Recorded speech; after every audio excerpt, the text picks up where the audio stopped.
range Monseno embi ejute bibi Gloria Manuwa baby Gloria. Betty Nakibuka omubwati. Yes. Naye oyo mwana okyamuyita baby Gloria. That is her trade name.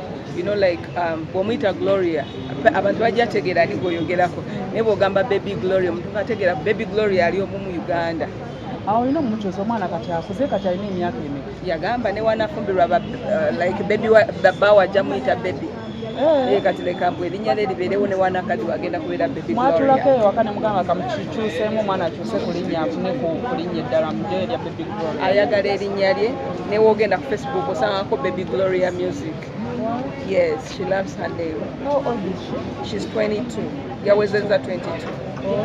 Kati nawe oli eweesunga ogamba omwana agenda kundeetera ku mwami anytime any day. Seesunga nnyo nkisabira ti time weriba etuuse Katonda aleete omuntu omutuufu aleme kutomera afune omuntu omutuufu si omuyaaye. Seesunga naye ndi mu maaso ga Mukama mugamba Mukama omwana wange tatomera afune omuntu omulungi ava eri ggwe ebirewo binaaba bituuse. Naye kati eby'abasajja si byalimu. Naye kati akola ki essaawa zino n'okuyimba tulaba akuyimirizza. Gloria ali ku university amala guno omwaka kati yali talina bwabigatta. She's an ambassador of Movit company, Rose Foam mattress, like akola n'ebya Coca-Cola, akola ebya Always. Already ebyo nabipayirinze ku mutwe gwe ate ng'alina n'okusoma. Kati wamaliza okusoma bwe mugenda okutandika okufuna music omupya because kati alina waka mungi. Naye lwaki tugamba nti mwe ba mama Gloria mwagwa lwaki tulinamu ekyo ekintu mulina kati okusiga ekifaananyi ekiraga nti mukyaliyo is still exist. Lwaki tugamba nti mwagwa? Naye omuntu eyagwa atunulanga nti omuntu eyagwa abeera musiiwuufu, omuntu eyagwa aba talina pulaani. Tukyagenda mu maaso ga Mukama tusaba tumunoonya nga bw'ayogera. Nze njiye ennyimba empya nina album empya gye ngenda okufulumya next year. Already enyimba zange bazina mu America because I travel a lot. Wane Kampala wezibadde tezinaba kufuluma ngenda zifulumya next year. Katolina wogambira mbu nagwa nga nyimba mu mbaga, nyimba ku parties, nyimba makanisa. The reason why mugamba nti no twagwa because tetukola bivulu. Nenze lwe nakula ekivulu kyange ku Sheraton abantu bajja ne babooga ne mukiwandiikako ne mubukedde. Naye okukitegeka kitwala amaanyi mangi. Bano baavuddeyo tandika otutegekera. Ekyo kigenda kubawo kyogamba mbu twagwa. Ekintu kye mumanyi nti nno omuntu teyagwa nga mumulaba buli kaseera akola ebivulu mumulaba mulanga wano bamulanga wali. Naye kati mu kyaki teryatulanga nti batulanga mu kyaki Nakibuka jja ku Sunday jja ne tujja ne tuweereza. Naye bino ku mpewo ku TV tetuliiko nti Nakibuka jja. Kati awo mwe mugamba nti no baagwa ne tetugwanga wetuli. Ng'oggyeko ba Lengends abali mu kikadde kya gospel.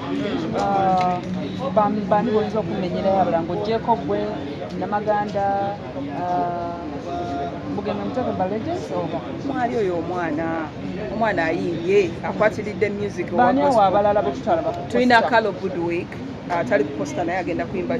She's one of my backups abagenda okumbakinga naye agenda kuyimba lwakwati yabadde kuposta manyika abadde katindi naye nga naye agenda kuyimba. Then tulina waliwo omwana gwe bayita Joan Ndikire yayimba Mukama nkwesiga gwe ankuma eri abakusa omitima era abanumba. Then waliwo abayimbi bangi ba Lengends. Tulina Fiona Mukasa naye gyali. We have many. Tubadde tumanyi mugenda kwetegeka nga abantu basatu bana mwabagenda okusaba. We are many. Tugenda like ogenda kuyingira essaawa z'oyingidde otuuka okuvamu nga tonakuwa. First of all, we have many songs empya enkadde naye tugenda sooka kuyimba nkadde because twagala tujjukiza abantu ng'alina embeera mwayita n'awulira akayimba kange akagamba mutima gwange guma so gwamumanyi mutima gwange wumula Mukama wali ati ogamba nti no twagwa lwaki okayimba nsigala mbufulumya. Yes, kati akotekana na video naye okamanyi ekirala manyi okuva mu atandika okuyimba oba mbadde mweyagaliza mweka mu industry nga tulaba tewali temukuzaakuzayo ku bitone birala okujjako gwe ng'okuza muwalawo. Naye bano abantu abalala tubadde tetukyabalaba era nga tetumanyi ani gwe mukutteko ku mukono abaana beemerisa bokka. Ffe teri yatukuza twajja buzzi mu industry Mukama n'ateekako omugugu ogw'okuweereza ne tumunoonya tusiiba nze gwolaba nakava mu nakwaga nakusiiba kusaba for the ministry n'obulamu bwange Katonda okumukwasa okubeera nga leadinga my path okitegeera kati waliwo abaana abali mu industry ngaloozo balina kuba hit okitegeera naye ng'ate abayimbi gye bali bayimbye ennyimba babugembe gye bali Justin Nabosa bategedde ekyama ky'okunoonya Katonda n'okuyimba ennyimba ezibeerawo. Yes, abo abaana no baba bootikira tebakyabawuliriza nnyo. Nedda maama like olaba Nabosa alina gyali for example Linda bampita mu State House ogenda okuyimba Nabosa nga gyali singa like bali tebamanyi ne mu State House tewandi badde yagamba Nakibuka gyali naye ng'oyimba abantu bayimba naawe people know us kiba mu bwongo bwa muntu nga ye yeefula atakumanye nagamba abo ffe tetubamanyi tetubategeera omanyi olaba ne social media oyinza okwambala kagoye kongonywe nagamba wenatonyumye ng'alina obujja nga like tasobola kaafodinga kagula agamba kamuvume musse wansi ate abantu balina stress abane stress najja agikube mu kifo ky'okwetereeza naye awulire bulungi because when I appreciate you toli beautiful nvaako okyo kugamba naye olabika bulungi bananyo onyumira olugoye naye yajja akuvume yakusse wansi yayimuke endowooza yaabwe naye ate bakomekereza be bali wansi because Bible egamba amalala gakulembera ekigo nze nina kwetowaza Katonda n'ateeka waggulu.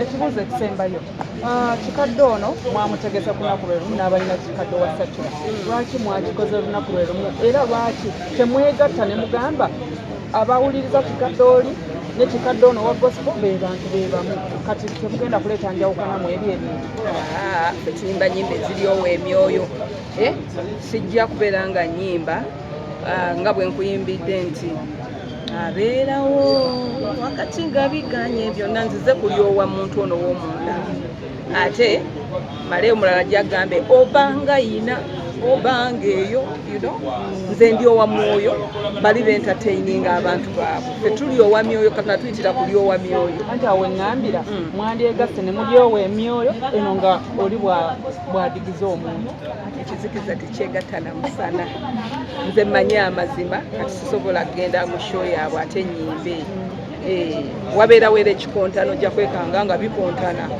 oli ayagala kumukubira kalinywamu abagenda ngaayagala ate omuleetera zimulyowo ayagala kunywa tamire ate goleta mboozi ndala tebikwatagana abalokole tetuba na competition buli wembeera no competition ngenda kugwa wansi we support each other I support you ne bwe nkusanga ng'oli mu kizibu nfuba okulaba nga okivaamu bw'ona okivaamu ogenda kulumiza Katonda sinzi ojaga nayo Katonda yandeetera omukyalo ono mu biro bw'ebiti nanyamba okitegeera like Katonda wasinga okufunamu ekitiibwa okusinga mukusanga ng'oli mukiraga ng'olabye nga sirina solution waki wemba nina omutwalo gumu kankweka ettaano tujja na solution si nakutunula butunuzi obubaka obusembayo eri abo abagenda okujja mu kikadde kusatadde bannange obubaka bwe mbawo abagenda okujja mu kikadde bannange mbeegayiridde bannange mujje bannange emitwalo 10 gyokka jangu ogisasule 7.5 jangu osasule oyingire ondabe ngenda kwambala bulungi ngenda kuyimba bulungi ndi mukola practice ekintu kigenda kuba kirungi come and support us naffe tubawo obulamu welcome love. Gwe wenna nga wandyetaaze okwata omukolo gwo nga okwanjula embaga amazaalibwa baby shower kuhinjira n'ebirala bingi nkwanjulira Glosh TV bakafulu b'okuba ebifaananyi n'okwata video era nga wandyetaaze okulanga wamu ne Glosh TV kuba ku namba y'essimu eno noti 75 noti 31 283 tweyunire oleme kwejjusa.